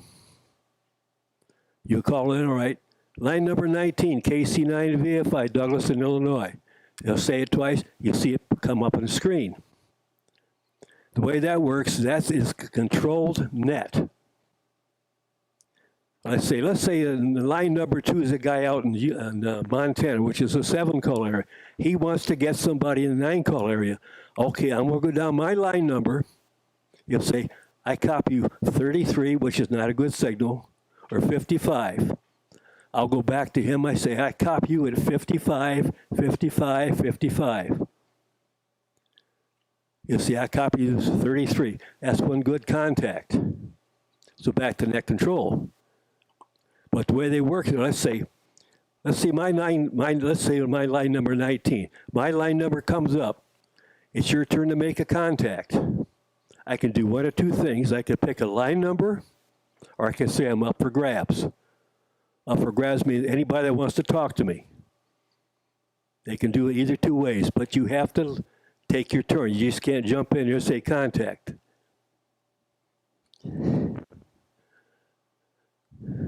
Check in, check out procedures. When you check in, you give them your call sign. If you belong to a certain net like I do, you give them your number. Like the one in New Orleans, I'm associate number 105 or 104, so they know who I am. Some of the other nets, if you know what your number is, they can pull up and you know exactly who you are. Priority, emergency access to net control. Communications discipline is very vital. Learn and follow procedures. Speak only when directed, and only to whom directed. That's one of the rules on a net. That's why you got a net controller for. You just can't jump in there and butt into a contact. You have to wait your turn, even on their 2-meter net. No matter what net you're on, you have to wait your turn. Follow through with your commitments. There's a radiogram right there. You see that W1FM? That's in the northeastern, that's around the New York area. That's what they call a radiogram. Need more cots and sanitation kits at all 5 shelters. Joe Smith, shelter manager. That's like a telegram. It's called a radiogram. I hear some of that once in a while in the bands. You hear that on there sometimes. Supporting emergency operations. One of the most important reasons for the existence of amateur radio. Get involved and use what you've learned. I cannot stress this enough. Once you get your license, use your privileges, hands-on experience. You're going to learn more from that than anything else. Don't be microphone shy. We got several nets. We got several managers, amateurs that'll help you through it. But just you got hands-on experience. That's the best way to learn it. Get your radios, get on the air. If you know some other people you want to talk to them. Get rid of what you call the microphone fright. Learn how those radios operate. And once you get through it, it'll be second nature to you. Know where you fit in the overall emergency management team. As races, that is one very, very important one around here. That's when we have a crisis here in Effingham. But you have to sign up for races. You have to know what equipment you've got, when you're available, what frequencies you got, if you got battery power, or what you have to have for power. Support civil emergency. That's one very important thing. We don't have enough ARIS people around. We got to build this up. So when you guys get your license, you get on ARIS. It's there if we need you. National in scope. That means it's all over the country. It's not just Effingham County. RACIS, ARIS, local and regional. So that'd be like a local area like our county around here. Supports non-governmental agencies, like your police departments, your fire departments, and different community. Don't be a part of the problem. You are a communicator, not a decision or policy maker. You let the person in charge take care of that. Don't go in there and say, do this, do that. You don't want to do that. Let the person in charge take the responsibility. Don't give out unauthorized information. Know your abilities and limitations. Keep yourself safe. Don't get into try to play hero if you can't be a hero. Follow radio discipline and net procedures. That is very, very important because it's controlled. Protect personal information. Amateur radio communications is public. One thing I want to stress about that, if you're talking on the ham bands, they got all these, they got a rag chew net. Whereas you can talk about anything. Most of you have your own political and religious beliefs, which is fine. But don't get on amateur radio on these frequencies and get into debates.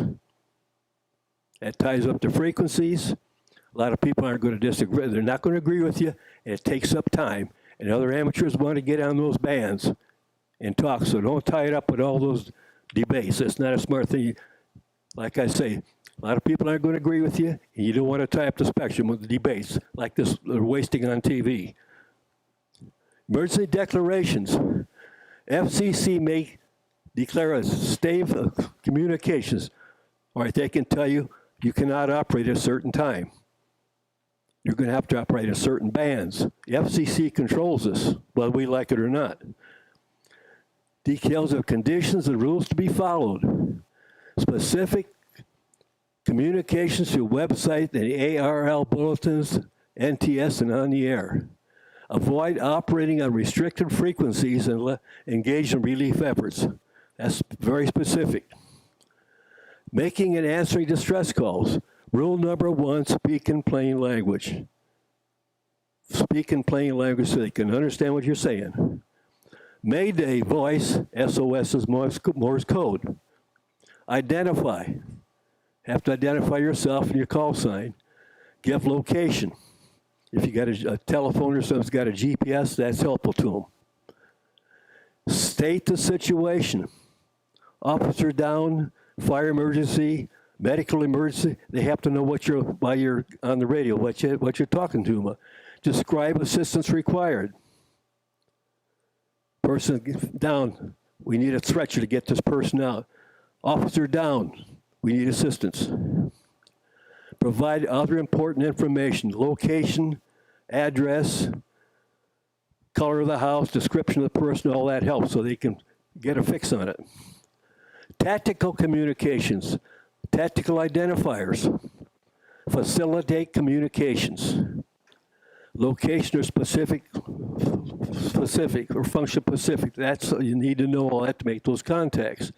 Transcends operator changes. FCC rules, ID rules still apply. Give your FCC call sign every 10 minutes when changing operators.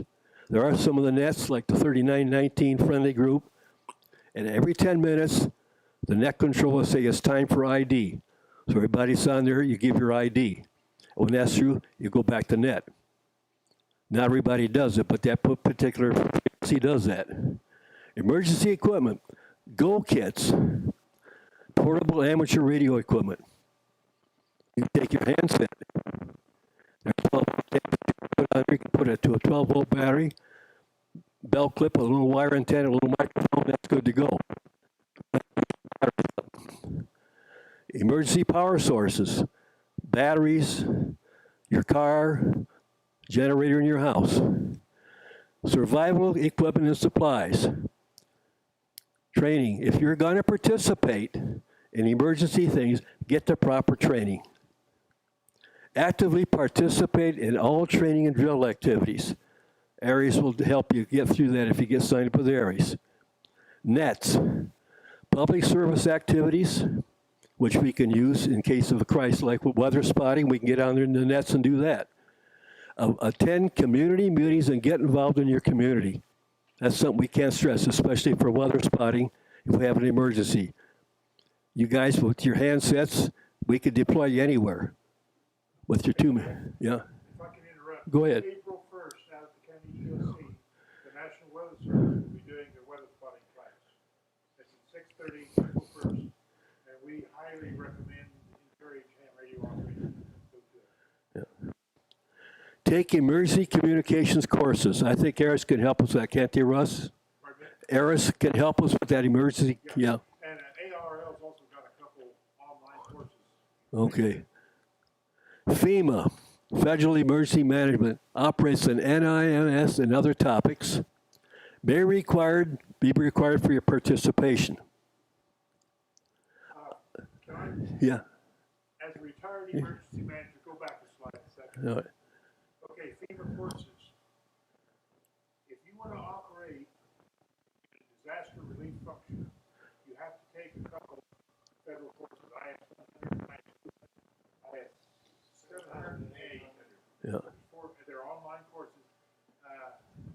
around this area, nobody will probably ask you if you took those courses, because around here, they don't really go, that doesn't concern them that much. You're there to help. But there is those FEMA courses that you should be taking and participating. They're all fine. Yeah, they're all. Awards, DXing, and contests. On-air activity provide incentive to get on the radio. When these contestings are going on, you're going to get on. That's a whole lot of fun, believe me. Learn about propagation as use specific stations on specific bands. Now, last weekend, the RRL had what they call a DX contest. Italy was coming in, France, Bosnia, all coming in from Europe, very loud signals. They get their CQ, DX. Give an eye call, that's silly. They're trying to see how many contacts they can make. You make it very short, you give them your call sign, you give them your signal strength, you can give them your state. That's all you have to do. There's no rag chewing on it, because the whole idea is they want to make as many contacts as they can. That's to improve your operating skills. You know how these contesting works, what bands to use in the daytime and nighttime, that all comes through hands-on experience. You don't learn it overnight. You take your privileges and you learn it. Hands-on experience, that's the best way to do this. It's fun. The fun of it, I use 100 watts. That's all I ever used. That's the fun of it. If you can work the world in 100 watts, that's the fun of it. If you can't, it's no big deal. It's a challenge. That's the fun of amateur radio. Awards, worked all countries. I got one more to get. Well, not so much that I got to get a few more for that. All 6 inhabited, worked all states. I got one more for that. It's your continents. I got one more. I got to get Oceania for that. I got to get 2 more for worked all states. Some of those states, like South Dakota, nobody's on them very much. It's all luck. Contacting 50 states. That's the Worked All States Award. Some people have them. I just got to keep trying. VUCC. Contacting 100 grids on VHF, UHF. DXing. Contacting stations far away, a tradition since the first days of radio. That's where the fun comes in. On HF, contacting stations in other countries. There's times like on the field day, and like these digs and like the one last weekend, you're going to hear a lot of amateurs all over the world trying to make a contact with you. Like I say, you give them your call sign. You might have to repeat it several times because of propagation. Give them your call sign. Give them a signal report.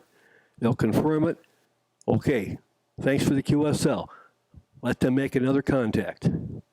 You don't want to tie up the band because the whole purpose of it is to see how many contacts they can make, how many bands they can work, how many states they can work to fill up their logbook. UHF contacting within your normal range. You're not going to get a lot of range in UHF and VHF. Contests. Rookie roundup. That means if you've been on the air for like 6 years or something, like you're considered a rookie. QSO parties. That is a very good one. There's a lot of states that have QSO parties. You'll hear them on your right. QSO, this is New Jersey. QSO party, all right. What they're trying to do is see how many contacts they can make. All right, see how many states they can get. That's all that is. VHF, UHF contest. CQ Worldwide DX is a big one. That is the big one. They had that last weekend. It's usually in the summer. Sometimes it's, if you get your QST magazine, it'll show you. That's the big one. Everybody's on there. That's when propagation is usually good. You make a lot of contacts. Contest calendars. Field day. That's a very big. Emergency communications training with this competitive spirit. We all try to set up our stations. Set up portable station antenna in the field, mobile, anywhere, is making many contacts as possible. You're not restricted to bands, you just have to stay within your privileges. Some of them, we set up a station, right, well, I might work 40 meters. Russ might work 20, another guy might work 80. If 15 and 17 are open, you work those. You have to work with bands that are open. Get started with your local club or group, way to get involved. That's why I encourage you guys, when we have our next field day, come down and observe it. When that 10-meter band opens up, if it does, you make a lot of contacts in that 10-meter band with very few power. That's where it's going to be. Okay. Yep. Special events. Communicate with some local, like down in Florida, they have the Daytona race. They'll have a special event station on, like some of the year up. Hospitals will have a special event station. It could be anything, like we could have a 100th anniversary of our club. That'd be a special event station. Demonstration stations up for public display. That's one thing we want to do, like at field day.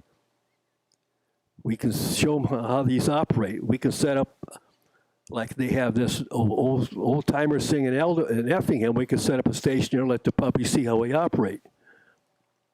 Commemorative certificates awarded for contacting stations. You have to let them give your call sign, your frequency, and the time. They'll send you a certificate. Sometimes you have to send a little donation. Sometimes they'll give it to you over the internet. Radio direction finding. Interference, like that Fox hunt that was Russ was talking about last time. Those antennas that just swing around to get your bearings. Where's Beth with a directional antenna? Like that one Russ had. You swing around like that to get your station. Fox hunting competitions for a funny emergency thing to come, opportunity to learn and practice. Have another fox hunt, you guys come with and see how it works. It's radio direction finding. Good training for search and rescue. That's something you want to emphasize. Search and rescue, you might have an amateur out that's found this person. They'll contact you. All right, this is the coordinates. We found them. You can give that to emergency service. They can zone in on it. That helps them find it. Amateur satellites. Oscar, orbiting satellites carrying amateur radio. That's all that means. Modes. FM, analog, sideband, and CW. CW is continuous wave. Digital. You got these new digital frequencies out, like FT8, FT9, all these other ones. International Space Station. Satellite terms. Uplink, when you're talking up to the satellite. Downlink is when you're talking down to it. Now, some of these you might uplink on 2 meters, downlink on 440. Depends on how you do it. But you want to get them linked together. Beacon, signal from satellite from information about satellite operation. They also have beacon stations on the different bands. You can see our propagation. They got them all over the world. You'll see it if you pull up that DX beacons. You can find out what propagation is. Doppler shift in frequency due to relative motion between the satellite and Earth. You get that twisting. LEO, low Earth orbit. Spin fading caused by the rotation of the satellite. They're not always stable. Packet radio service. Tracking software gives beam heading and times when satellite is in view. Because some of those gyrosynchronous, some aren't. Mode, band satellite. Downlink, like you've up, all right, 70 centimeters up, which is 440 uplink, you're 2 meters downlink. So it's like duplexing. You're talking on one and receiving on another. Other special modes, slow scan TV. That's not very commonly used. It's like the old analog TV, but it's a much slower rate. That's mostly used in 70 centimeter band. It's a very slow thing. You can set up your own station.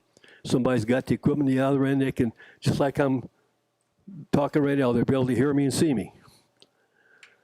Sending snapshot pictures. That's almost like donating on email. 1 frame every few seconds. So you're going to see the scanning lanes come down like very slowly.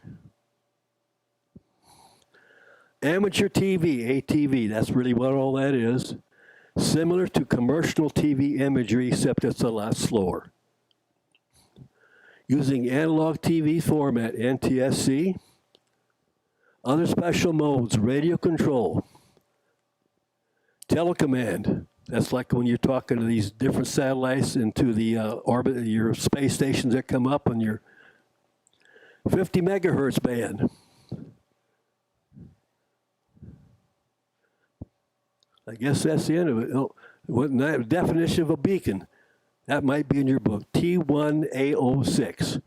An amateur station transmitting communications for the purposes of observing propagation and other related activities. What is the FCC part definition of a space station? T1A07. That might be in your test. An amateur station more than 50 kilometers, 31.6 miles above the Earth's surface. When do the FCC rules not apply to the operation of an amateur station? Never. You have to follow FCC rules. What do races and areas have in common? Both organizations may provide communications during emergencies. What defines the amateur radio civil service races? A radio service using amateur frequencies for emergency management or civil defense. A radio service using amateur stations for emergency management or civil defense communications. An emergency service using amateur certified by a civil defense organization. Which of the following is an accepted? Could you go back to that? All right. You notice one of them says frequencies, one says amateur station, one says amateur frequency, and then amateur operators. When you're a member of RACES, you are under the control of the local emergency management agency. You're under their control. With ARES, you aren't. But with RACES, you are under their control. And they can use you as the operator. They can use your equipment and your frequencies to do whatever they have to do to get things done. That's RACES. Yeah. Whereas ARES is all volunteer. If you're a RACES member, you can't tell the emergency manager to go take a hike. ARES, you can. Yeah. Which of the following is an accepted practice to get to immediate attention of net control in an emergency? Begin your transmission by saying priority or emergency followed by your call sign. But you better have a reason to do it. Don't just I got a flat tire. You don't want to do that. It has to be life or death. You see somebody injured in the road, you go by, you see a house fire, you get on the radio and you tell them where you're at and you get your help. That's the purpose of that. It's not just to make false calls because that'll get you in a lot of trouble. Accepted practice for an amateur radio is checked into a net. Remain on frequency without transmitting until asked to do so by net control. That is very important. You don't want to butt in. The net control is the one that control it. Like Ben here on our nets, I could be number one, Russ could be number two, so he takes them right in order. No matter what net you're on, they do that. Even on the HF nets, you just can't jump in there. You got to remember that. Character of good traffic handling, T2CO. That's something that might be in your test also. Passaging messages exactly as received. That's on your radiograms. Our amateur station control operators ever operate out of their license class. You can if it's a dire emergency. Let's say I'm going down the highway and I see a police officer getting knocked down. I can pick up their patrol car radio and say, Mayday, officer down. You don't have to be on that. You can do that. Amateur radio operators, we can do that. You give them all the information you can, try to give them the car number and their badge number, and they'll send out help. We can do that. Okay, like I said, only in situations necessary and you involve the immediate safety of health and life or protection of property. Yeah. Just from a perspective, if you're ever in an emergency where there's an officer down, if you say anything, location is the Yeah, yeah. even if they don't know what the problem is, the telecommunicator hears somebody else's voice. So that's the most critical thing. It is, but John Q. Public as a rule won't do it. They won't. I don't think they'll say anything to it. But as amateur operators, you want to identify yourself. I'm an amateur radio operator. My call sign officer down, telling me exactly where they're at. They're not going to write you up, and the FCC won't bother you for it. And one step further, it's not just ham radio operators that can do that. Anybody can use any frequency to get life and death messages through. And we could get on WCRA's frequency, that's what we needed to do to get help. John Public could get on ham frequencies. Anybody can use any frequency for life or death. Yeah.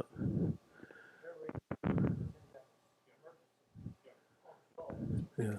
What information is contained in the preamble of a formal traffic message? That might be in your test also. P2C1. The what is the main term I might check in reference to a formal traffic message? That might be also P2C1. The number of words, the words equivalents, and the text portion of the message, like you see on radiograms. It's talking back and forth to another station. They want to make sure everything's right. It's like, remember, like the old telegrams from years ago. What is an amateur radio emergency service ARIS? T2C12, that might be also on your test, so memorize these. Licensed amateurs who voluntarily register their qualifications and equipment for communications for duty and public service. Get involved with that. We ever have a big emergency run, we're going to need all the amateurs we can get to help out with it. Who may receive telemetry from a space station? Anyone who can receive it, the telemetry signal. What is the impact of using too much effective radio on a satellite uplink? Blocks other users because you're putting out more signal than they are that you won't be able to get them, you won't be able to hear them or get to them. What is the following provided by tracking satellite programs? Which of the following are provided by satellite tracking programs? Maps showing the real-time position of the satellite track over the Earth, the time, azimuth, and elevation of the start, maximum altitude, and interval path as that satellite goes over. The apparent frequency of the satellite transmission, including effects. What mode of transmission is commonly used by amateur radio satellites? Single sideband, FM or CW, or data. What is a satellite beacon? T8505, that might also be on your test. A transmission from a satellite that contains status information, like you're getting on your TV signals and your cell phones and stuff like that. Which of the following are inputs to a satellite tracking program? T8B06, that might be on your, the Capurian X. That's like fading, Capurian elements. Which, with regard to satellite communication, what is Doppler shift? T8B07, that might be also on your test, so memorize that. An observed change in signal frequency caused by relative motion between a satellite and your station. As those things shift in the air, you can get a little fading in and out from it. What is meant by the statement of a satellite operating in UV? The satellite uplink is on the 70-meter band, which is 440. The downlink is on the 2-meter band. Portions of the 2-meter band, the band plans are for satellite operation. Fading of satellite signals. Rotation of the signals, the satellites and the antennas on the side. They will spin in the air. What does initials LEO tell you about an amateur satellite? The satellite is in low Earth orbit and might not be as high up in the sky. Hey, Doug? Yeah. Yeah, go ahead. Low Earth orbit, those are the satellites that come over, and you've only got a short window of using them. The International Space Station is at 250 miles. When it comes over the top, you've only got about 4 or 5 minutes to talk to it. That's short. There's geostationary ones, which are way the heck out there, like 3,000 miles, I think it is. Those are the satellites that appear stationary. You can always point your antenna at the same place. So with the low Earth orbit, that's when you've got to move your antenna to go straight to the orbit to follow the satellite to it. Which of the following is a good way to judge whether your uplink power is neither too high or too low? T8B1, 2. Signal strength in the downlink should be the same as at the beacon frequency. Which of the following methods is used to locate the signal, noise sources of noise, signal, or jamming? Radio direction finding. Like sometimes your power lines, you get noise in your house, you don't know what it is. You can do this, like with a fire, you can find out exactly where that noise is. And utility companies will usually come out and help you with it. Which of the items would be useful for a hidden transmitter hunt? A directional antenna, which you can make yourself, a tape measure antenna. Well, I was here a couple weeks ago. What operating frequency involves contacting as many stations as possible during a specific time? Contesting. That's contesting all the time. If you get the QST magazine, it'll tell you that. But contesting doesn't mean a brag shoe. You make your contact, sign off, let somebody else get on there and make it. It's not like a net. Contesting means that they're trying to make as many contacts as they can, see what countries they got, what bands they're on. That's the fun of it. Which is the following for good contesting another station, a radio contest? Send the minimum requirements needed for proper identification of context exchange. Like I said, don't tie it up. Give them what they want to know. Give them your call sign. They're going to ask for your location of your state or your grid square. Give it to them. Let them sign off. Let them make another contact. NTSC, that's the National Television Service Committee. An analog fast scan color TV signal. That's like in the old days before they went to this digital modes. It was fast scan television. That's the end of it. Any more questions from anybody? Tuesday night at 7 p.m. is the club meeting at the Funkhauser Methodist Church. Of course, you're all welcome to go to it. And then starting in April,